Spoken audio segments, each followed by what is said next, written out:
다락방으로 돌아와 한 마음으로 기도에 힘씁니다 라고 말씀을 전했습니다. 오늘 말씀은 또 이어서 준비를 했습니다. 넘겨주세요. 부활 후 제자들이 부활하고 뭐 했나고 잘 봤더니요, 기도했더라고요. 그래서 오늘 설교 주제는 기도합니다입니다. 우리 사도행전 1장 14절 또 21절부터 26절까지 좀 길긴 한데 한 목소리로 같이 한번 읽어보면 좋겠습니다. 이들은 모두 여자들과 예수의 어머니 마리아와 예수의 동생들과 함께 한 마음으로 기도에 힘썼다. 그러므로 주 예수께서 우리와 함께 지내시는 동안에 곧 요한이 침례를 주던 때로부터 예수께서 우리를 떠나 하늘로 올라가신 날까지 늘 우리와 함께 다니던 사람 가운데서 한 사람을 뽑아서 우리와 함께 더불어 부활의 증인으로 삼아야 할 것입니다. 그래야 그들은 바사바라고도 하고 유스도라고도 하는 요셉과 마띠아 두 사람을 앞에 세우고서 기도하여 아뢰었다. 모든 사람의 마음을 다 아시는 주님께서 이 두 사람 가운데서 누구를 뽑아서 이 섬기는 일과 사도직의 직분을 앓게 하시기를 우리에게 보여주십시오. 유다는 이 직분을 버리고 제 갈 곳으로 갔습니다. 그리고 그들에게 제비를 뽑게 하니 마띠아가 뽑혀서 11 사도와 함께 사도의 수에 들게 되었다. 아멘. 부활 목격 후 제자들은 승천하는 예수님을 보고 나서 하늘을 바라보고 있었습니다. 하늘을 바라보다가 천사가 그냥 바라보지 말고 성령을 기다려라 그 말씀을 듣고 나서 그들은 일상으로 돌아와 다락방에 돌아와서 그들은 한 마음으로 기도에 힘썼다고 14절은 기록하고 있습니다. 예수님의 제자들은 예수님이 떠나고 난 다음에 그들이 집중한 것이 기도였다라는 것이 성경에 특히 사도행전에 잘 기록되어 있습니다. 오늘 말씀은 부활의 감격을 일상의 기도로 변화한 초대교회 제자들을 중심으로 준비를 해봤습니다. 아마 우리의 일상도 기도와 연결되어 있기 때문에 또 오늘 환영했던 우리 지하자매나 성찬했던 소은자매도 이 기도라는 한 중심 주제어로 하나님이 다 연결시켜 놓은 것 같아서 오늘 너무 기쁘게 말씀을 준비하겠습니다. 첫 번째 포인트는요, 기도 중에 섬기는 사람 사도를 뽑았습니다 입니다. 여기 성령 강림이라는 중요한 명화가 있는데요, 위에 구절을 좀 보여주세요. 자, 예수님의 제자들은 한 마음으로 기도에 힘썼습니다. 다락방에 모여서 예수님의 제자들과 또 예수님의 그 가족들과 또 여자들이 함께 한 120여 명 분 정도 예상이 되는데 그들은 함께 기도에 힘쓰고 있었습니다. 기도하다 보니 기도 중에 그들에게 한 가지 아이디어가 떠올랐어요. 그것은 뭐냐면 죽은 유다를 대신해서 새로운 사도를 새롭게 섬기는 사람을 뽑는 일이었습니다. 신기하게도 그들이 애초부터 뽑아야겠다라고 생각한 것이 아니라 기도하면서 기도에 힘쓰다 보니 기도 중에 이런 아이디어가 떠올랐던 것으로 성경은 이야기하고 있습니다. 특히 사도행전 1장 14절과 23절을 묵상하면 제자들은 기도하던 중에 섬기는 일을 할 사람을 선출하게 되었다고 볼 수 있습니다. 자, 그래서 지금 연구를 좀 해봤죠. 넘겨주세요, 슬라이드를. 네, 넘겨주세요. 한 번 더. 기도 중에 섬기는 사람을 선출하는 제자들의 신앙 방식과 문화를 한번 연구해봤습니다. 주석도 연구해보고 또 요즘 여기 유명한 AI한테도 물어보기도 하고요. 자격은 예수님과 제자들과 함께 다니던 사람, 쭉 예수님과 함께 있었던 걸 부활을 봤던 부활의 증인을 자격으로 보았습니다. 선출 방식은 좀 특이해요. 기도 후에 제비를 뽑습니다. 선출 방식이 우리나라 정치와 좀 다릅니다. 이 선출 방식이 너무 특이하기 때문에 이 부분에 관해서 많은 학자들이 연구를 해봤어요. 어떤 특징이 있고 어떤 문화가 그 당시에 초대교회에 아주 좋은 영적인 문화였는지에 대해서 연구를 해봤습니다. 첫 번째, 하나님의 절대적인 주권에 대한 신뢰가 있었던 것으로 보입니다. 인간의 조작을 배제하잖아요. 이게 제비뽑기가 인간의 목적은 아니잖아요. 그리고 최종 결정권을 사람이 아니라 하늘에 두고 하나님에게 주는 것으로 보여집니다. 두 번째, 구약 성경의 전통과 문화적인 연속성이 있습니다. 잠언 16장 33절에 보면 제비는 사람이 뽑으나 결정은 주님께서 하신다는 말씀이 있습니다. 제비를 뽑는 문화는 말씀에 근거한 행동으로 보여주고요. 특히 구약 성경을 인용한 걸 봤을 때 또 1세기 제자들이 예수님의 말씀만 듣는 것이 아니라 그들이 그동안 예수님이 많이 전했던 말씀일 수도 있고 그들이 익히 들었던 구약의 약속을 기다리는 문화 속에서 제비를 뽑아도 되는 정도의 문화적인 역사적인 환경이 있었다고 볼 수가 있습니다. 세 번째는요. 합리적인 책임과 신앙적 권위의 조화가 있습니다. 이거 되게 어려운 개념이죠. 공동체 합의를 통한 인간의 책임과 기준 그리고 결과에 복종하는 성숙함이 이 제비뽑기라는 사도를 뽑은 문화에 녹아져 있었다고 보여집니다. 사도들의 행동을 기록한 사도행전은 당시 제자들이 기도하면서 얻은 놀라운 선출 방식과 위기 극복의 글이 여러 번 기도 중에 발견되었고 기도하면서 그들의 위기가 극복된 것을 기록하고 있습니다. 초대교회 제자들이 가진 성숙하고 놀라운 결정은 대부분 기도 중에 생긴 일들이 많습니다. 왜냐하면 기도를 통해서 그들은 보이지 않는 예수님과 또 보이지 않는 하나님과 지속적으로 연결되어 있기 때문입니다. 자, 이제 사도행전 1장 말씀을 가지고 와서 오늘 강서와 이 유튜브 예배를 드리는 제주 가정교회 제자들의 삶에서 기도하면서 우리가 기도 중에 배운 변화가 있다면 그것이 무엇인지 한번 묵상해 보시기를 바랍니다. 우리가 기도하기 전과 기도한 후에 변화를 경험할 거라고 저는 믿습니다.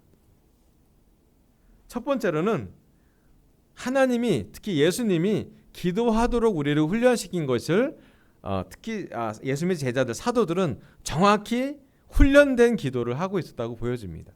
예수님의 일상에 기도가 녹아져 있었고 기도하는 습관이 계셨고 기도하는 시간이 있었고 기도하는 장소가 있었습니다. 그 놀랍게도 예수님이 했던 기적 중에도 기도의 흔적들이 보입니다. 오병이어의 기적에 그 작은 도시락을 주일학교 아이의 그 작은 도시락을 하늘을 보면서 감사 기도를 드렸을 때 그 기도를 그 육안으로 가장 가까이 들었던 사람들이 12명의 제자였을 거라고 생각이 됩니다. 또 예수님이 어마어마한 기적을 특별한 기적을 죽은 사람을 살리시는 기적을 할 때 어떤 기적은 귀신이 나가는 기적을 할 때 어떤 기도는 기도와 금식이 아니면 나가지 않는다라고 몇몇의 제자들에게 얘기한 것도 있습니다. 아마 예수님의 제자들은 기도하면서 벌어지는 많은 것들을 기억하고 있었던 것 같아요. 자, 이제 오늘 우리들은 우리의 기도가 우리에게 얼마나 큰 변화를 줬는지를 한 번 더 묵상해 보시기를 바랍니다. 물론 우리가 매일 기도하고 일정한 시간 기도하고 우리 중에 많은 오늘도 크리스찬들은 충분한 기도의 시간을 지나왔을 거라고 생각이 듭니다. 하지만 여전히 우리가 기도하던 중에 변화한다는 사실을 잊지 않았으면 좋겠습니다. 기도하기 전에는 걱정과 근심과 불안과 두려움이 우리에게 늘 있지 않습니까? 우리를 기도하게 만드는 요인은 무엇일까요? 대부분의 요인은 긍정적인 요인보다는 힘든 요인이 많을 것 같아요. 기도할 수밖에 없는 거잖아요. 우리 영역에 할 수 없는 것들, 우리 지혜로 풀어나가지 못하는 문제, 우리의 건강, 우리 가족의 문제, 우리 직장의 문제, 이 나라의 문제, 심지어 내 앞에 진로의 문제들은 우리가 볼 수도 없거니와 우리의 한계를 넘어가는 것들을 우리가 직면하게 됩니다. 우리가 많은 다른 것을 할 수 있겠지만요, 우리가 기도한다라는 이유 중에 하나는 기도밖에 할 수 없을 것 같아요. 제가 제자로서 많이 배우는 것 중에 하나는 기도하는 것을 배우는 것입니다.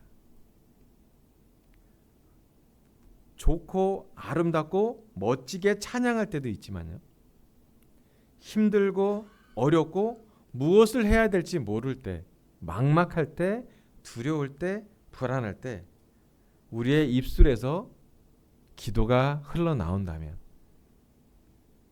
적어도 그 기도하는 시간만큼은 불안과 두려움에서 하나님을 의지함으로 변하는 시간이 될 거라고 믿습니다.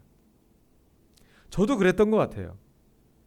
막 기도하기 전엔 여러 가지 많은 생각이 저를 막 부정적으로 붙잡고 때로는 외롭기도 하고 때로는 우울하기도 하고 때로는 막막하기도 한 내 현재 문제들을 어떻게 풀어나가야 될지도 모르겠는데 기도를 시작하면 언제부턴가 그 기도하다가 내 생각이 아니라 하나님의 말씀이 기억이 나기도 하고 또 내 주위에 기도하면서 변화를 받은 사람들이 생각이 나기도 하고 또 기도에 응답받았던 많은 제 삶의 과거들 또한 기억나게 되었던 것 같아요. 저는 우리 강서교회들과 함께 제주가정교회와 함께 우리가 여기까지 온 것이 기도의 선물임을 기억하길 바랍니다. 누군가는 우리를 위해서 기도했습니다. 아멘. 우리 혼자 기도한 것이 아닙니다. 누군가는 우리를 위해서 기도했을 뿐만 아니라 기도하면서 말씀을 전해줬죠. 처음에 말씀을 배웠고 좀 막연했던 그 활자적인 성경이 내 삶에 녹여들기 위해서 그들의 삶도 녹아줬고 성역 공부하면서 우리는 기도를 배우게 되었습니다. 막막한 기도의 시간이고 아무도 못 듣는 시간일지 모르겠지만 이제 우리의 일상 속에 우리 하루 중에 기도하는 시간이 있습니다. 그리고 여전히 우리가 기도하기 시작할 때 성령님의 탄식하심으로 또 예수님의 약속으로 말씀으로 우리는 조금의 불안함은 벗어날 수 있는 것 같습니다. 도저히 해결되지 못할 문제를 해결하는 것이 당장은 아니겠지 모르겠지만 적어도 기도하던 중에 제 관점은 변화하는 것 같아요. 한 가지 확실한 건 기도하다가 내가 이 세상 모든 문제를 다 짊어가지 않아도 되는 탈출구를 얻게 됩니다. 저는 그게 기도의 아주 좋은 아주 중요한 기능이라고 생각합니다. 나는 모든 세상의 정답이 나 안에 있지 않아도 되는. 때로는 제가 목회를 하기 때문에 대부분 여러분의 기도 리스트는 제가 뭘 어떻게 할 수 없는 기도 리스트들이 대부분이에요. 근데 기도하고 나면 그 모든 제가 할 수 없는 것들에 대해서 하나님께 맡길 수가 있으니 저는 그만큼의 호흡을 할 수 있는 여유가 생기는 것 같습니다. 오늘 강서와 제주 제자들이 우리 자신의 영적 다락방에서 우리 일상의 영적 다락방에서 기도에 한마음으로 힘쓸 때 얻어지는 영적인 변화가 무엇인지를 묵상해 보시길 바랍니다. 우리가 기도했을 때 응답받았던 많았던 그 응답을 기억하길 바랍니다. 여기 있는 한 사람 한 사람은 하나님의 기도의 응답인 줄을 저는 믿습니다. 여러분과 사역 공부할 때 여러분이 마음을 움직이기에 우리가 얼마나 기도했는지 또 여러분이 어려움이 있을 때 누군가는 수술할 때 누군가는 정말 간절히 무언가를 원할 때 우리 함께 기도했던 흔적이 있습니다. 그리고 그 기도의 응답으로 우리 여기까지 왔습니다. 강서교회가 재건될 때 우리 함께 기도했습니다. 물론 여기 인테리어들이 새로 하기도 했지만 더 많은 시간은 우리는 재건 기도를 했던 것으로 기억합니다. 그리고 그 시간은 우리의 능력이 아니라 하나님의 능력으로 여기까지 왔다라고 저는 믿습니다. 자, 내 삶에서 우리의 삶에서 기도 중에 얻은 영적인 변화를 찾아보고 묵상하기를 결정하시길 바랍니다. 아멘. 자, 다음 구절이요. 사도행전 2장 1절부터 5절입니다. 같이 한번 읽어볼게요. 오순절이 돼서 시작. 오순절이 되어서 그들은 모두 한 곳에 모여 있었다. 그때 갑자기 하늘에서 세찬 바람이 부는 듯한 소리가 나더니 그들이 앉아있는 온 집안을 가득 채웠다. 그리고 불길이 솟아오를 때 혓바닥처럼 갈라지는 것 같은 혀들이 그들에게 나타나더니 각 사람 위에 내려앉았다. 그들은 모두 성령으로 충만하게 되어서 성령이 시키신 대로 각각 방언으로 말하기 시작하였다. 예루살렘에는 경건한 유대 사람이 세계 각국에서 와서 살고 있었다. 아멘. 여기 사도행전 2장 말씀은 그 유명한 오순절 성령 강림 사건이라고 기록하고 있습니다.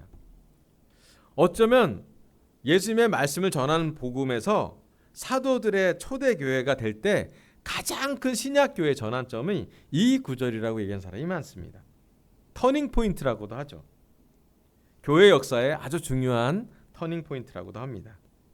자, 오늘 설교 두 번째 포인트는요. 기도 중에 성령을 충만하게 받았습니다. 예수님은 그의 제자들에게 예루살렘을 떠나지 말고 성령을 기다리라고 했습니다. 근데 언제 올지, 어떻게 올지에 대해서는 구체적으로 얘기하지 않았어요. 예수님의 놀라운 특징이시죠. 항상 미스테리를 주잖아요, 우리에게. 정확하게 딱 뭘 해주면 좋으신데, 그럴 때도 낙이 풀 땐 정확하게 알려주셨는데 그냥 기다리라고 얘기하고 성령이 오실 거라고 그들은 그렇게 알았어요. 모든 사도들이, 제자들이 예수의 말씀을 다 이해해서 완전히 납득이 되어서 했던 행동은 많지 않습니다. 거의 없어요, 사실은. 그들은 예수님이 하신 말씀을 순종하다가 아는 만큼만, 이해된 만큼만 부분적으로 이해했고 부분적으로 실천했죠. 하지만 여기 사도행전 2장 말씀에서는 그들이 다 알지 않더라도 예수님의 약속이 실현되는 것을 경험하게 됩니다. 오순절이 되어서 그들이 한 곳에 모였고요. 또 한 곳에 모였을 때 그들이 뭐 했는지는 이미 기도하고 있음을, 그들의 문화나 그들의 전통에, 그들의 삶의 일상에서 녹아져 있는 문화였음을, 또 모였을 때 그들이 무엇을 했을까? 예수님을 했던 일을 나눴을 것이요 기도했을 거라고 추상합니다. 그랬더니 그 중에, 기도 중에 그들한테는 성령이 충만하게 가득 찬 것을, 불길이 솟아오를 때 혓바닥 같은 혀들이 각 사람에게 나타났다는 것으로 성경은 기록합니다. 성령 강림이라는 명화가 되게 많아요. 이거 지금은 이제 장 레스투 2세라는 분이 그린 그림인데, 왜냐하면 그만큼 임팩트가 크기 때문이에요. 이 성령 강림했던 그 역사가 아마도 초대교회, 신약교회의 시작이라고 보고 있기도 합니다. 예수님이 12명의 제자들, 또 120명의 제자들만 부활을 보여줬다가 그 120명의 교회가 가장 폭발적으로 교회적인 모습으로 성장하는 모습을 성령님이 가득 찼을 때 일어나는 현상으로 보고 있습니다. 자, 그래서 넘겨주세요. 성령 강림 사건이 교회 역사에 주는 영향과 의의가 있습니다. 되게 많은 서적이 있고 주석이 있고 많은 자료가 있는데요. 그중에 몇 가지만 좀 추려서 모아봤습니다. 자, 이 성령님이 각 사람에게 내렸던 것이, 충만하게 내렸던 것이 어떤 의미가 있나요? 약속의 성취와 신약교회의 공식적인 탄생을 의미합니다. 기다림에서 성취로 교회가 생명력을 부여해서 시작되는, 탄생하는 장면을 보여주고 있습니다. 두 번째로는 두려움이 가득한 일상에서 부활의 담대한 증인으로 변화의 전환점이라는 것이에요. 그동안 제자들은 두려움이 있었고, 내면의 두려움, 죽을 것에 대한 두려움이 있었는데, 부활된 예수님을 보고 그리고 기도 중에 성령님을 가득 받고 나서는 그들이 그 두려움을 극복할 뿐만 아니라 선교적인 공동체로 교회가 전환되게 됩니다. 세 번째, 바벨탑의 저주를 깨뜨린 우주적 교회의 연합이 있습니다. 여러분, 바벨탑이 왜 생기는지 알죠? 바벨탑을 세웠을 때 인간의 교만이 하나님께 닿았을 때 하나님이 바벨탑을 부르면서 언어를 각각 나눠서 연합되지 못하게 했어요. 그런데 언어와 장벽의 변화, 통합을 했을 때 세계 선교의 시작이 바로 여기서 됐다고 합니다. 그들이 성령을 가득 받고 나서 방언, 정확히 얘기하면 언어라고 표현할 수 있습니다. 우리나라 문화에는 방어가 좀 이렇게 이해할 수 없는 의성어, 의태어가 되게 많긴 하는데요. 실제로 성경 원어로 보면 각 나라의 언어라고 표현할 수 있어요. 그 사도들이 배우지 못한 언어로 말하고 있었습니다. 왜냐하면 세계 각국의 경건한 유대인이 모였기 때문에 그 각국의 경건한 유대인들이 적어도 그날의 3,000명 정도가 말씀을 듣고 이해해야 될 필요가 있었기 때문이죠. 사도들의 능력을 초월한, 베드로의 언어 능력을 초월한 그 사건이 벌어집니다. 성령님이 가득 찼을 때 벌어진 일이죠. 자, 네 번째로는요, 특권층에서 모든 그리스도인에게로 성령의 대중화라고 표현합니다. 각 사람에게 모두, 그때 기도했던 12명의 또 11명의 사도한테만 있었던 것이 아니라 모두 성령을 가득 받았다는 것이에요. 그래서 이 이후로는 제사장만 필요한 것이 아니라 예수님의 제자, 또 예수의 말씀에 의해서 세례를 받은, 침례를 받은 모든 사람에게 성령님을 선물로 준다는 선언이 베드로로부터 시작되게 되죠. 저는 개인적으로 제가 가장 감동받았던 부분이 기도하는 모든 제자들이 다 성령을 가득 받았다는 것이에요. 성령님은요, 층층이 쌓여 있는 것이 아니라는 것이에요. 그 당시 초대교회 유대 이스라엘 상황의 현상을 보면 너무나 많은 차별, 너무나 많은 겹겹이 층층이 문제가 있고 그 겹이 너무 많은 층층 구조를 갖고 있는 계급 구조의 사회였습니다.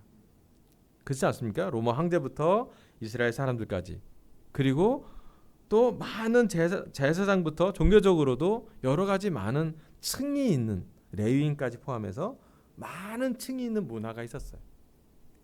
그런데 성령님이 가득 찬 사건은 11명의 또 12명의 사도들만 간 것이 아니라 모든 사람들이 다 어쩌면 놀랍게도 부활의 증인이 될 것임을 하나님은 보여주셨습니다. 특히 사도행전을 보면 12명의 사도들뿐만 아니라 많은 사람에 의해서 복음이 전파됩니다. 이미 복음은 성령님을 받은 사람으로부터 영향력을 펼치고 있었던 것이죠. 더 놀라운 사실은 그 약속으로, 베드로가 전했던 복음의 약속으로 세례를 받는 오늘 우리들, 이 자리에 앉아있는 강서와 제주 가정교회 제자들 모두가, 또 부산교회 제자 모두가 우리에겐 성령님이 있다라는 것이에요. 죄의 용서를 받았고요, 성찬 때도 나눴지만 우리 죄는 이미 용서를 해서 주홍빛 같은 죄가 흰색처럼, 양털처럼, 흰 눈처럼 하얗게 되셨고요.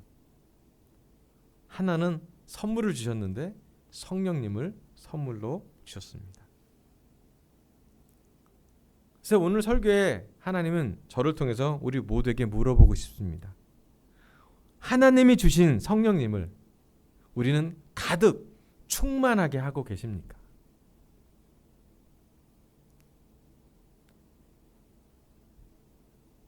좀 찔리잖아요. 우리가 믿음이 성장하고 있습니까? 하면 우리 믿음 항상 모자르잖아요.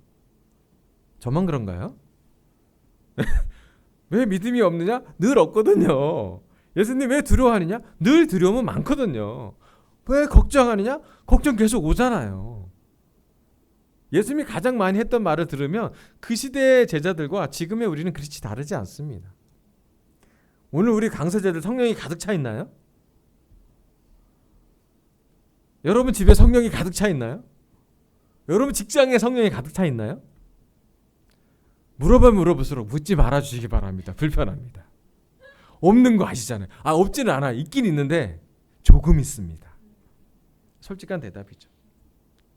그런데 하나님이 예수님을 통해서 우리에게 성령을 가득 채우시는 놀라운 방법을 주셨어요. 그리고 우리가 가능하면 예수님이 하신 말씀을 잘 순종할 수 있도록 하나님이 격려하기를 원합니다. 우리 넘겨주세요. 누가복음 11장 11절부터 13절, 오늘 마지막 구절인데 한번 같이 한번 읽어보도록 하겠습니다. 너희 가운데 시작. 너희 가운데 아버지가 된 사람으로서 아들이 생선을 달라고 하는데 생선 대신에 뱀을 줄 사람이 어디 있으며 달걀을 달라고 하는데 정갈을 줄 사람이 어디에 있겠느냐. 너희가 악할지라도 너희 자녀에게 좋은 것들을 줄 알거든. 하물며 하늘에 계신 아버지께서야 구하는 사람에게 성령을 주시지 않겠느냐. 아멘. 오늘 우리가 가장 원하는 것은 여러 가지 있을 수 있습니다. 아픈 사람이 있다면 건강을 원할 수 있고요. 돈이 부족한 사람은 재산을 원할 수 있고요. 또 집을 원하는 우리 제자들이기 때문에 제가 집을 위해서 기도하고 있습니다. 주택. 저는 부부 대화가 필요하고 부부 관계가 깊어지길 원하는 사람도 있고요. 우리 팀들, 자녀들, 우리 예배 오늘 반수가 나갔잖아요. 그 나간 친구들이 그냥 나간 게 아니라 복음을 좀 받고 나갔으면 좋겠는데 그 친구들을 위해서 기도하고 있을 수도 있고요. 우리 연로하신 부모님들 어떻게 섬겨야 될지, 또 우리의 방향성은 무엇이고 우리의 비전은 무엇인지 여러 가지, 또 우리 직장에서의 어려움, 고용, 여러 가지를 고민할 수 있습니다. 하지만 누가복음에 나온 것처럼 우리에게 가장 필요한 한 가지는 구하는 사람에게 주시는 성령이에요. 예수님이 구하라 그랬어요. 구하라 그러면 받을 것이요 찾으면 찾으리라고 했어요. 문을 두드리면 열릴 거라고 얘기했습니다. 구하는 사람이 무엇이고 구한다는 게 무엇일까? 우린 그것을 기도라고 부릅니다. 하나님께 구할 때, 하나님 아버지께 하나님의 자녀로서 아들, 딸로서 구할 때 하나님이 우리에게 주실 최고의 선물이 무엇이냐면 성령이라고 말합니다. 저는 13절이 제 마음에 되게 많이 와닿았어요. 내가 악할지라도, 제가 죄인입니다. 내 자녀, 제 딸 에리에게는 가장 좋은 걸 주고 싶어요. 돈이 없어서 좋은 걸 못 주지 좋은 걸 주고 싶어요. 때로는 좋은 말도 해주고 싶고요. 좋은 믿음을 주고 싶어요. 다 못 줘서 미안하긴 하죠. 여러분, 아버지 된 사람으로서 제가 하나님과 깊어진 게 있다면 나도 좋은 걸 주고 싶어 하는데 하물며 하늘 아버지가 좋은 걸 안 주시겠냐고요. 어떻게 아들이 생선을 달라는데 뱀을 주고 달걀 달라고 하는데 정갈을 주겠냐고요. 그러지 않는다고요. 예수님이 전한 하나님은 처벌을 주는 두려운 심판장이신 하나님이기보다 아들의, 딸들의 필요를 채우려는 선한 아버지의 모습으로 그려집니다. 돌아온 탕자를 기다리는, 동굴밭에서 기다리는 그 정말 부유하지만 자신의 반지를 꺼내줄 만큼의 아버지 말씀이고요. 길 잃은 양을 저 양 우리에서 벗어나서 멀리 있는 곳에서 들쳐매고 오고 있는 목자의 모습으로 그려지기도 합니다. 여러분, 우리가 성령을 가득 차게 해달라고 기도할 때가 된 것 같습니다. 때로 우리 기도 되게 구체적이에요. 아멘. 괜찮아요. 직장을 구하는 사람은 직장을 위해 기도해야 되고요. 또 관계를 원하는 사람은 관계를 기도해야 되고요. 깨진 관계가 회복되기 위해서는 구체적으로 기도해야 돼요. 주택을 원하는 사람은 기도하십시오. 재테크를 원하는 사람 재테크를 위해서 기도하세요. 은퇴를 위해 기도한다? 괜찮아요. 전쟁을 위해서도 기도해야 되고요. 우리 자신을 위해서도 기도해야 됩니다. 하지만 하나님이 진짜 기뻐하시는, 응답할 수밖에 없는 기도 중에 하나가 뭐냐면 하나님, 저에게 오늘 성령을 가득 채워주세요. 때로 우리는 혼동할 때가 있습니다. 우리가 가진 본질과 우리가 가진 선물의 차이를요. 하나님은 우리의 본질을 변화시키고 싶은데 때로는 우리는 선물만 변하기를 원해요. 너무나 자주 우리는 우리가 속해 있는 환경을 변하기를 원하지 우리 자신이 변하기를 그렇게 원하지 않을 때가 있습니다. 마치 하나님이 우리가 원하는 걸 들어주시는 분으로 착각할 때가 많아요. 또 반대로 우리가 원하는 것만 안 들어주시는, 처벌을 강하게 하시는 그런 분으로 볼 때도 많아요.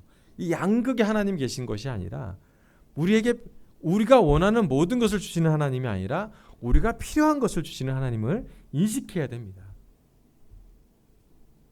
네, 하나님 우리에게 집도 필요하고 깨진 관계가 회복돼야 되고 은퇴도 필요하고 다 필요한 거 아시죠? 건강도 필요한 거 아세요? 하지만 정말 하나님이 예수님을 통해서 우리에게 전달한 한 가지는 하나님의 영, 말씀에 의한 안정감, 그리고 세상을 바라볼 때 예수님이 주시는 평화를 보고 그 평화를 갖고 바라보는 관점 등의 본질적인 선물을 주셨는데 우리는 비본질적인 선물로 우리 하루를 너무나 자주, 너무나 많이 보는 것이 아닐까. 어느새 우리는 그 균형을 잃어버리는 것이 아닐까 생각이 듭니다. 이 땅에서 살기 때문에 당연히 우리가 필요한 것을 받을 게 있고 감사해요. 아멘. 저는 강서교회 제자들이 하나님이 새로운 직장을 주는 것도 봤고요. 새로운 직종도 주는 것도 봤고요. 안 되다가 되는 것도 많이 봤어요. 감사해요. 하지만 더 중요한 건 우리가 예수님을 통해서 받았던 그 성령님이 가득 차고 있는지, 하나님과 더 친해지고 있는지, 예수님의 성품에 더 가까이 다가가고 있는지, 말없이 탄식하고 있는 성령님의 기도를 우리가 듣고 있는지, 더 나아가서 내가 걱정하는 많은 바를 충분히 걱정해 주시는 한 분이 계심을 이해하고 있는지, 내가 지었던 많은 죄들을 변호하고 계시는 그분이 계시는 것을 인식하고 있는지, 더 나아가서 내 인생을 어떻게 살아가야 할지 상담가로서의 성령님을 말씀을 통해서 우리를 기억나게 해주고 깨닫게 해주고 알아가게 해주는, 발견하게 해주는, 탐구하게 해주는 성령님 우리와 동행하고 있음을 우리는 얼만큼 인식하고 있는지요.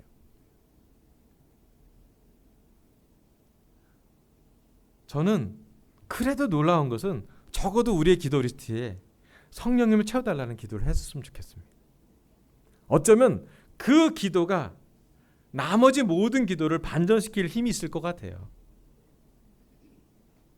우리의 기도는 부족하지만 성령님이 가득한다면 기도가 응답되지 않겠습니까? 여러분, 우리 기도가 강서와 제주 가정교회 제자들이 기도 중에 성령에 가득 채워주신다면, 충만하게 된다면 어떤 일들이 벌어질까 상상해 보시길 바랍니다. 여러분, 우리 지금 우리에게 성령님이 가득 차요. 아멘. 우리 한때 막 같이 모여 기도하는 중에 성령님이 가득 찼어요.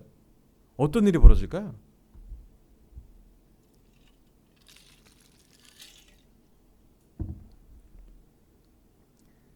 제설교회의 정체성 질문을 한다.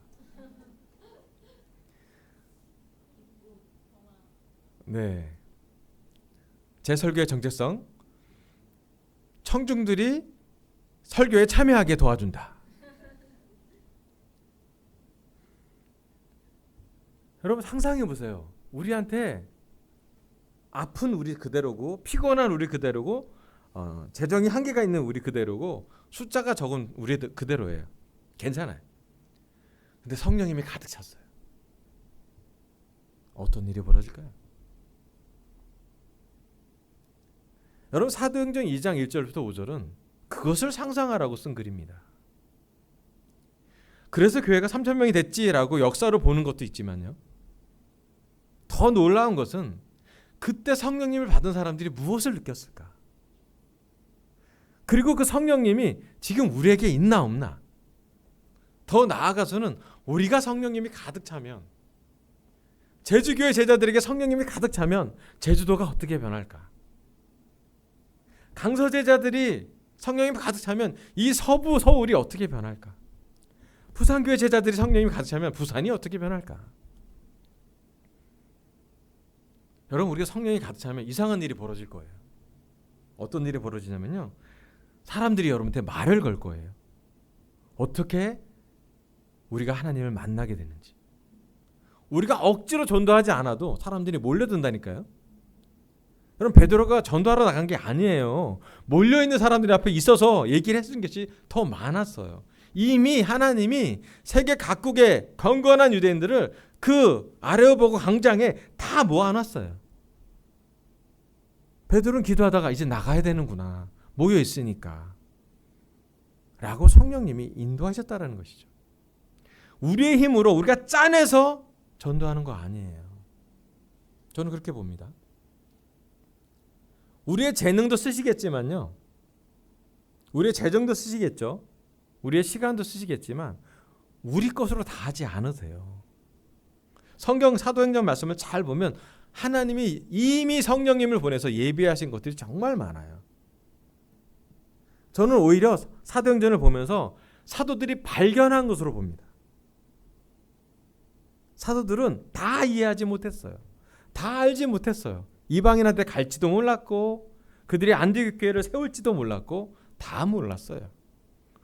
핍박이 이렇게 강하게 올지도 몰랐고요.